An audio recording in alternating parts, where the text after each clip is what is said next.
avenue Charles de Gaulle à Ouagadougou ce 28 novembre 2017.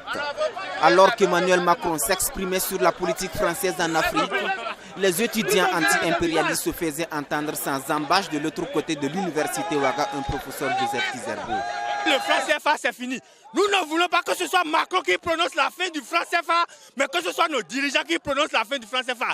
La gestion de l'Afrique ne concerne plus Macron, ne concerne plus la France. Nous n'avons pas élu Macron. Que Macron gère la France et que l'Afrique soit gérée par les Africains. Que les sociétés françaises quittent l'Afrique, arrivent à prendre l'uranium du Niger pendant que le Niger est dans le noir.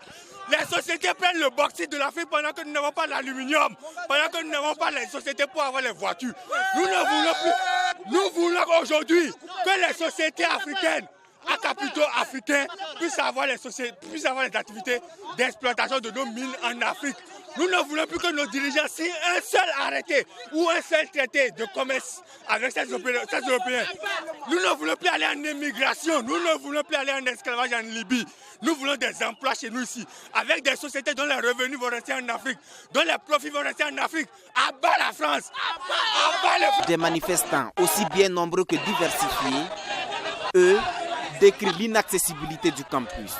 Ils ont été interdits par les forces de l'ordre, de quoi accentuer la colère des étudiants. Ils ont fermé les écoles à cause de Macron. Ils ont fermé des boutiques à cause de Macron. Pourquoi? Notre système éducatif là a plus de valeur par rapport à Macron. Macron, quand nos dirigeants partent en Afrique, là, ils sont en Europe, pratiquement en France, ils sont mal accueillis. L'exemple, c'est clair. Quand Roch est parti en France, c'est l'ambassadeur qui vit au Burkina qui est parti accueillir Roch en France. Pour s'adresser à qui? C'est pour laisser les étudiants, non? Mais pourquoi on nous recale ici pour qu'on n'ait pas accès? Il est venu pour nous adresser. Pourquoi on nous maintient ici? On veut rentrer dans le campus. L'université est assez grande pour accueillir des millions d'étudiants. Lors de leur dernier sommet, qu'est-ce que Macron a dit des Africains? L'Afrique a un problème civilisationnel. Aujourd'hui, on l'accueille au Burkina Faso parce que nous avons un problème civilisationnel. Effectivement, nous l'avons. Non, nous n'avons pas de leçons à prendre de Macron. Non, nous n'avons pas besoin de Macron. Nous n'avons pas besoin de régimes encore impérialistes. Et c'est le début d'un bras de fer entre eux et les policiers. Tout de suite, la tension monte. Les forces de l'ordre craquent et ils lâchent le gaz lacrymogène.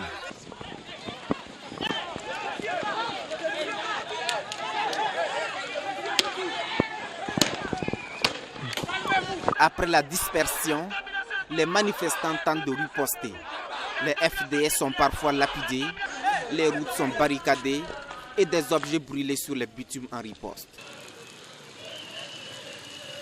Grâce à l'armada de moyens déployés pour contrecarrer tout débordement, les manifestants ont pu être repoussés. Mais ils maintiennent la pression tout autour de l'université pendant que le président français s'adressait aux autres étudiants.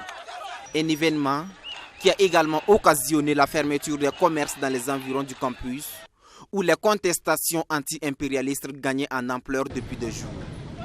L'avenue Charles de Gaulle, qui passe devant le campus de Zorona, a même été rebaptisée ce 27 novembre, boulevard Thomas Sankara par des étudiants.